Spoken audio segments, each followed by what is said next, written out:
कल्पना करो, हर सांस जो तुम ले रहे हो, हर धड़कन जो तुम्हारे भीतर बज रही है, उसके पीछे कोई अदृश्य धारा बह रही है, एक रहस्य जो तुम्हारी आंखों से छुपा है। वो शक्ति जिसे तुम देख नहीं सकते लेकिन महसूस कर सकते हो। वो ऊर्जा जो ब्रह्मांड के हर कण में है और तुम्हारे भीतर भी। कुछ ने इसे साधा, कुछ ने इसे हथियार बनाया और कुछ ने डरकर इसे दफना दिया। इतिहास में, धर्मों में, विज्ञान की प्रयोगशालाओं में, हर जगह इसके निशान हैं। लेकिन अब जब दुनिया ध्यान भटका रही है, ये ज्ञान धीरे धीरे मिटाया जा रहा है। क्या तुम तैयार हो उस अदृश्य जगत में उतरने के लिए जहां सोच से परे ऊर्जा की भाषा बोली जाती है? क्या तुमने कभी महसूस किया है कि जब तुम दुखी होते हो तो कमरा भी भारी हो जाता है? क्या ये महज भावना है या ऊर्जा का प्रवाह? जब तुम्हारे विचार अंधकारमय होते हैं तो क्या सचमुच बाहर की दुनिया भी बदलती है? क्या ये संयोग है या चेतना की शक्ति? जब कोई माँ अपने बच्चे के माथे पर हाथ रखती है और बुखार उतर जाता है, क्या वो सिर्फ ममता है या ऊर्जा का हस्तांतरण? और प्रार्थना, क्या वो बस शब्दों की लय है या वो कंपन है जो आकाश गंगा तक पहुंचती है? अगर पूरी सृष्टि ऊर्जा है तो क्या हम भी सृष्टा हैं? क्या हम इस ऊर्जा को दिशा दे सकते हैं, बदल सकते हैं, मोड़ सकते हैं, या हम सिर्फ इसके बहाव में बहते रहेंगे, अनजाने, अनसुने, अनजागे? नमस्कार दोस्तों, मैं हूं वेद और आज के इस वीडियो में हम सभी अपने अंदर की ताकत जानने की कोशिश करेंगे। हम यह जानेंगे कि हमारे अंदर ऐसी क्या ऊर्जा है जो हमें ब्रह्मांड से जोड़ती है। आज का वीडियो आप सभी के लिए बहुत ही ज्यादा महत्वपूर्ण होने वाला है, इसलिए वीडियो शुरू से अंत तक जरूर देखें। साल था 1942।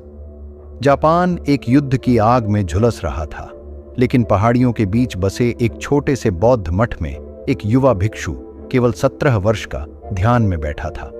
घंटों नहीं, दिनों तक उसने अपना मन एक ही बिंदु पर स्थिर रखा। धीरे धीरे उसकी हथेलियां गर्म होने लगीं, जैसे उसके भीतर कोई सौर ऊर्जा जाग गई हो।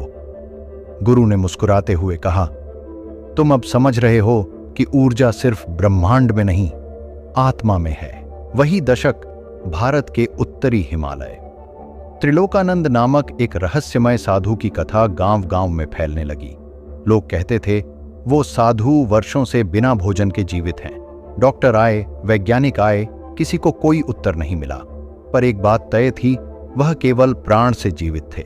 न अनाज, न पानी, केवल नियंत्रित ऊर्जा से संचालित एक जीवित शरीर। हिंदू ग्रंथों में प्राण को केवल जीवन नहीं, स्वयं ब्रह्मा का अंश कहा गया है। प्राण सर्वम इति श्रुति, प्राण ही सब कुछ है। योग सूत्र में पतंजलि कहते हैं, प्राणायाम से चेतना को नियंत्रित किया जा सकता है, यानी श्वास नहीं, ऊर्जा का प्रवाह नियंत्रित हो। बौद्ध परंपरा में जापान और तिब्बत के गुरु की और ची का अभ्यास करते हैं। मानते हैं कि जब ध्यान केंद्रित हो जाए तो आत्मा ब्रह्मांड से जुड़ जाती है। जैन मुनियों का जीवन इस सिद्धांत पर टिका है। संयम, मौन और ध्यान के माध्यम से ऊर्जा का संपूर्ण नियंत्रण। उनकी साधना किसी तपस्या से नहीं, ऊर्जा की मास्टरी से जुड़ी है।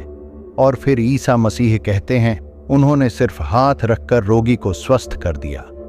क्या ये चमत्कार था या उस ऊर्जा का जागरण जो हर मानव के भीतर सोई हुई है? क्या सभी संत, साधु, योगी और पैगंबर एक ही रहस्य के जानकार थे? क्या वे हमें बताना चाह रहे थे कि ये शक्ति किसी एक धर्म की नहीं, बल्कि हर आत्मा की विरासत है? जब आध्यात्मिक ज्ञान को विज्ञान के आईने में देखा गया तो आश्चर्यजनक खोजें सामने आईं। रूसी वैज्ञानिक डॉक्टर कॉन्स्टेंटिन कोरोटकोव ने किरलियन फोटोग्राफी तकनीक विकसित की, जिसमें उन्होंने यह दिखाया, हर जीवित वस्तु, हर पत्ता, हर इंसान के चारों ओर एक अदृश्य प्रकाश मंडल होता है। ये कोई कल्पना नहीं, ये कैमरे से ली गई तस्वीरों में देखा गया ऊर्जा क्षेत्र था, जिसे कुछ संस्कृतियां आभा, ऑरा कहती हैं।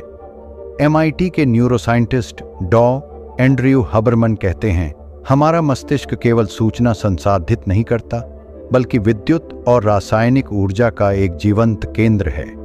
हर विचार एक विद्युत तरंग है, हर भावना एक ऊर्जा आवृत्ति। दिमाग न केवल रिसीवर है बल्कि ट्रांसमीटर भी, यानी हम सोचते नहीं, हम प्रसारित करते हैं। और फिर आती है क्वांटम फिजिक्स, एक विज्ञान जो ठोस पदार्थ की सीमाओं को तोड़ता है। क्वांटम सिद्धांत कहता है पदार्थ जैसा हम देखते हैं वो स्थायी नहीं है। हर एटम, हर कण असल में ऊर्जा का सघन रूप है। Reality is not solid, it is vibrating, it is aware. Albert Einstein ने कहा था, एनर्जी कैनॉट बी क्रिएटेड और destroyed, it can only be changed from one form to another. लेकिन हम अब ये जान रहे हैं, इस ऊर्जा को सिर्फ बदला नहीं जा सकता, इसे समझा जा सकता है, महसूस किया जा सकता है और शायद नियंत्रित भी। हमने विज्ञान को प्रयोगशाला तक सीमित कर दिया और पूजा को केवल मंदिरों की दीवारों में बंद कर दिया। हम भूल गए कि दोनों का जन्म एक ही जिज्ञासा से हुआ था, जानने की प्यास, अनुभव की खोज।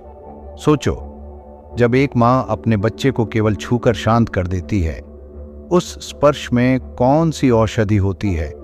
वो ना कोई रसायन है, ना कोई तकनीक, वो है ऊर्जा का संप्रेषण। वो है हृदय की तरंगों का कंपन जो शब्दों से परे जाकर असर करता है।